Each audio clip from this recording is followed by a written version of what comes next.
and welcome to chapter 18, the last chapter of Anisha, Accidental Detective. It's called Happy Ever Afters and Ping Pong. Once we are all inside, Dad makes sure everyone is seated and Uncle Tony takes his place in the ceremony room. Auntie Bindi, Mum and I stand by the glass doors and wait to make the big entrance. Ages ago, Auntie Bindi asked Mum to give her away at the wedding, which I thought was hilarious until they explained it just means Mum walks down the aisle with her. Bella the dog is carrying the rings, much to Mindy's disgust. Auntie Bindi ordered a special little sparkly doggy outfit for Bella, which she seems to like if you ask me. I peer through the glass and I can see all of our family and friends sitting waiting inside. My tummy lurches. All of a sudden, I'm nervous. Auntie, are you absolutely sure you want to do this? I mean, look how mean the twins are. They locked their own dad in a coffin and left him there. They really didn't want him to get married. They might be really mean to you. They already put heat rub in your Mendy. Remember how awful that was? Auntie Bindi chuckles. Yes, they are a bit of a handful, aren't they? But I don't know if you've noticed. I've been known to be a bit of a handful myself. She winks at Mum, who laughs and nods. Don't worry, Annie, I can handle them, and I think I quite like a bit of family chaos. It wouldn't be the same any other way. Besides, I think their bark is worse than their bite. I'll win them round, you'll see. Plus, I have you looking out for me. How lucky am I? She squeezes my hand. The three of us look at each other, me, Mum, and my crazy aunt, and I feel a bit funny inside. I don't know what it is, but it's a nice kind of funny. The doors open. The room looks amazing, I have to admit. The wedding mandap, which is like a gazebo where the ceremony takes place, is made of 4 golden crystal pillars and a silk canopy. Under it sits Uncle Tony, along with the priest in an empty throne opposite for Auntie Bindi to sit on. Either side of Uncle Tony are Mindy and Manny. Manny is actually smiling and nodding his head to the music, but Mindy scowls as one of the aunties tries to put a flower in her hair. There are pink, white, and purple garlands hanging from the ceiling and draped around the pillars of the mandap. The flower delivery man got it right in the end. All our family sit in rows of covered chairs decorated with golden silk bows. They turn to look at us as the music starts. Auntie Bindi's all-time favourite Hindi love song plays, Terry Ori, which means towards you. I would usually cringe, but I find myself humming along. What's that about? As the beat kicks in, Auntie Bindi swishes her dress in time to the music and we walk down the aisle. Uncle Tony nods his head to the song and smiles through the shiny foil strips hanging down from his turban. I spot Milo waving at me and grinning. Then I notice someone else I know. Hang on, Bina Bat! Here? She's wearing an expensive looking dress and a fur wrap round her shoulders. She smiles at me sweetly, but it makes my blood run cold. Mum, what's she doing here? I nod in Bina's direction as we walk past. Oh, I think that's the daughter of one of Uncle Tony's clients, sweetheart. She seems nice. Maybe you could invite her round for a play date. I think she's good friends with the twins, says Mum. I'm 10, Mum, not 5. Anyway, I have a feeling she'll be busy, I mutter under my breath. Bina and I are not friends. We're not even close to being friends. Actually, she's my arch enemy. I didn't think I was the type of person to have arch enemies, but then along came Bina Bat. Bina is the most hideous girl you could meet for the following reasons. She has very rich parents and makes sure everyone knows it. She tells everyone at school that her dad makes super spy gadgets for the government, but I think he probably just makes something boring like loo roll. She talks to everyone like they are complete idiots.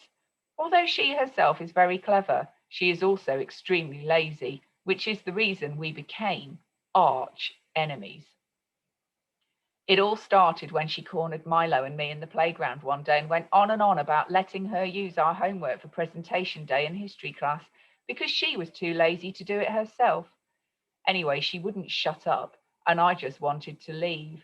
I was getting all hot and itchy, and then it happened. I really didn't mean to knock her down as I pushed past her to make a run for it, but I did, and she fell over, and everyone in school saw her pants.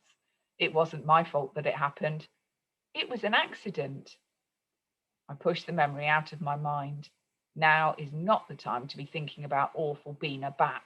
As we finally get to the front of the room, Auntie Bindi walks up the steps and takes her seat next to Uncle Tony, wearing the biggest smile I've ever seen. Her cheeks are pink, and I think she looks like the happiest person on earth. I've got my whole family around me, and I feel relaxed and calm. Even seeing Beena can't ruin it. This has got to be a first.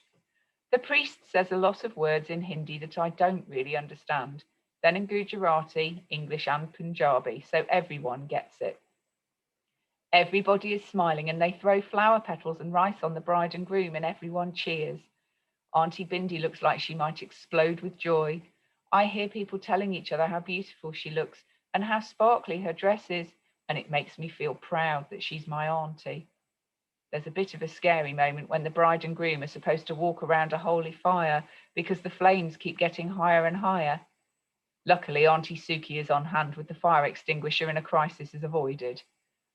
After the ceremony, everyone heads to the marquee for the reception, which is basically a fancy word for a big fat party. In a big function room that then leads out to the marquee, there are drinks and snacks, party games and entertainment. There's even table football and ping pong. The guests mingle and chat happily. Uncle Tony and Auntie Bindi enter to a huge round of applause and lots of hugs from everyone. Come and play, Dad, Manny shouts out from where he and Mindy are standing by the ping pong table. Uncle Tony looks at Bindi and I see her squeeze his hand as they both walk over. Well, you know I was ping pong champion in my uni days, Uncle Tony laughs. Ah, is that so? Auntie Bindi says. Well, so was I. They look at each other and at the same time say, ping pong battle. Come on, Manny, you're on my team, Tony tells him. Mindy, come and help me, calls Auntie Bindi. I look over at Mindy. She's staring at the floor. No, thanks. I'd rather not. Come on, do it as a favour to your old dad, said Uncle Tony hopefully. You might enjoy yourself. Doubt that, mutters Mindy, but she picks up the ping pong paddle anyway and stands next to Auntie Bindi. Guests gather round to watch as Auntie Bindi turns to Mindy and says, let's show them how it's done. It turns out that Auntie Bindi really is a champion ping pong player, and Mindy is pretty good too. When they beat Uncle Tony and Manny, quite quickly, Mindy is almost smiling. Bindi puts out her hand to Mindy and says, well done, partner. We girls have to stick together. I know I'm not your mum, but maybe we can be friends at least. Mindy shrugs, but the scowl has gone. For now, anyway. Everyone claps and then we move out of the big function room into the reception inside the marquee. On the black glitter dance floor under the biggest disco ball I've ever seen, Auntie Bindi and Uncle Tony have their first dance to another old Hindi song. They've been taking lessons because Bindi said they had to have the best first dance ever. She's been watching a lot of Strictly Come Dancing. I'm not sure their instructor was much good though, because Uncle Tony looks like he's holding in a fart and Auntie Bindi is concentrating so hard she's going cross-eyed. Poor Tony, Mum chuckles as she comes over to stand next to me. You know, Annie, you really saved the day. She slips her arm through mine. For once, I don't mind her calling me Annie. I think I might even quite like it. Dad comes over then and takes Mum's hand and, in a total cringe moment, asks her if he can have this dance. Still, it's nice to watch them. Dad with his dad dancing moves and Mum suddenly all girly and twirly, which is quite funny. Then Uncle Ricky takes to the floor in his Elvis suit and everyone claps as he does his special performance. His singing is still terrible, but Auntie Bindi and Uncle Tony clearly love the surprise. Just as I start to feel like everything's pretty much perfect, I see the twins approaching. I look around for an escape route, but there isn't one. So, Anisha, looks like we're family now after all. Mindy has a glint in her eye. Oh, guess so, I answer. I'm sorry I had to ruin your plan. I couldn't let Auntie Bindi down. That's okay. Manny smiles. Mindy smiles too. Did you know Dad is moving us to your school? He says he wants to see more of us, so we'll be seeing a lot more of you. I realise my mouth is hanging open. The thought of seeing the twins every day is just too horrible. Can I ask you something? I say, feeling brave for a second. Why did the kidnap note smell of Granny's heat rub? Was that to throw me off the scent, literally? No. Actually, that was accidental. Manny took a spare tube of heat rub from your house the last time we were there, just in case we couldn't find any when we needed it for our trip with the Mendy, and he put it in his pocket. Do you know how much planning went into this? Anyway, the kidnap note was in that pocket too, and I guess the lid had come off or something. Mindy rolls her eyes at her brother. Bina said the note smelled funny, but I thought she was being paranoid. But no fear, we will do better next time. She winks before swishing her hand dramatically, and both twins turn to walk away. Uh-oh. No, I call after them. I think there's been a misunderstanding. I don't, well, that is, I'm not. I tail off, exhausted. Mindy looks back and calls over her shoulder. Don't worry, we'll look after my dad and Bindi on honeymoon. We're going with them, you know. I wouldn't worry, chuckles Milo as he arrives at my side, munching a spicy chicken drumstick. I just heard your Uncle Tony telling his brother that he's planning on keeping them pretty busy during the honeymoon. How? The kids' club at the hotel, Milo snorts. They've got 2 fun-packed weeks of activities. I hear they have to learn a special song and dance, which they perform for the parents at the end of the holiday. I laugh, feeling much better already. I'm very proud of you, Annie Betta. Granny Jazz sneaks up on me again, nearly making me spill my lassie. You stayed so calm and clever, and you saved your auntie's wedding. Well done. Thanks, Granny, I say, and thank you for believing in me. Ah, now, I meant to ask you, where did that lobster get to? Your daddy does love lobster curry, you know, and as he didn't get it yesterday, he was most grumpy. I think about Larry the lobster happily clacking away in Milo's makeshift tank just a few meters away. Oh, I don't know, Granny. He must have escaped. Maybe Dad could try something new. You know he loves your cauliflower curry, I say. I'm pleased Larry didn't end up as Dad's dinner. I'm going to miss having a lobster around the house, but I think he'll be much happier making a home in a proper saltwater aquarium at Milo's house than in a makeshift rock pool under my bed. Oh no, I've just thought. I hope he didn't wee under there.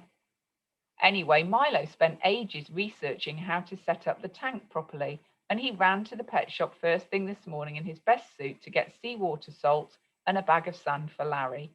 I think they're going to be friends for a long time. Bina Bat waves at me from her table and smiles sweetly. Uh-oh, what is she up to? Then I see she's on the same table as the twins, and they're all looking very friendly with each other. And now they're all smiling and waving creepily at me. It's then that the final piece of the puzzle clicks into place. There's only one person who could have posted the kidnapper's note through the door. Bina Bat. Minty just said Bina thought the note smelled funny. They must have passed it to her somehow before all this. She must have been helping them all along. Great. Just what I need. Evil twins plus Bina Bat equals triple trouble for me at school. How many arch enemies can a girl have? As the reception goes on, the DJ plays another song, and I cringe as I watch Mum and Dad do their put the light bulb in Bangra moves. All the aunties, uncles, friends, and family come onto the dance floor too. Bella the dog is chasing her own tail so fast she looks like a sparkly whirlwind. Milo does his best dance moves, and even I do a little side-to-side shuffle at the edge of the dance floor. Milo looks up smiling. Nice moves, Niche. So what's next? What do you mean next? Everything goes back to normal now, maybe even a bit calmer, I say. No way. There must be plenty of other mysteries to solve for a daring detective duo like us. I'd rather not, if you don't mind. I've had quite enough excitement for one weekend. We'll see, Milo grins confidently. We make a brilliant team, and you know it. I smile too then. He's right, of course. I look back at Auntie Bindi and Uncle Tony. They're doing that embarrassing close-up slow dancing that grown-ups do and being all smoochy with each other, even though a fast Bhangra song is playing now. Auntie Bindi looks up and sees me watching. She waves and winks at me. I hate to admit it, but maybe my family aren't so bad after all.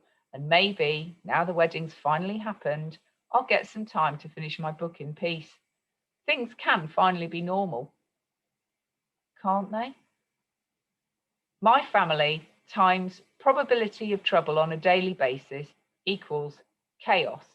Very likely. And the last thing in the book is actually a lobster fact file.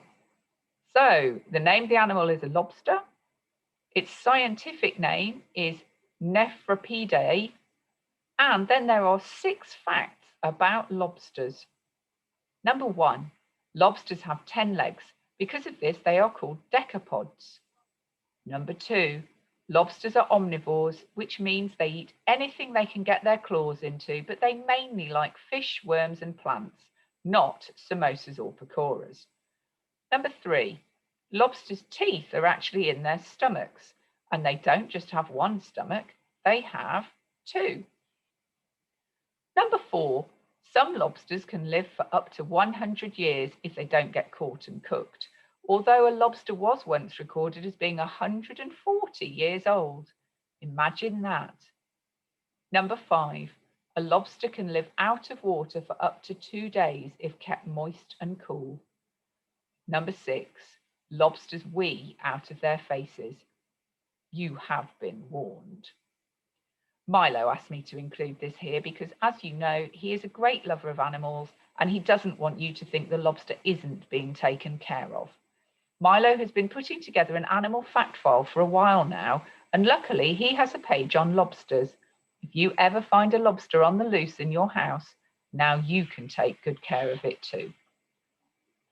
Okay, I hope you've enjoyed this story. I've enjoyed reading it to you.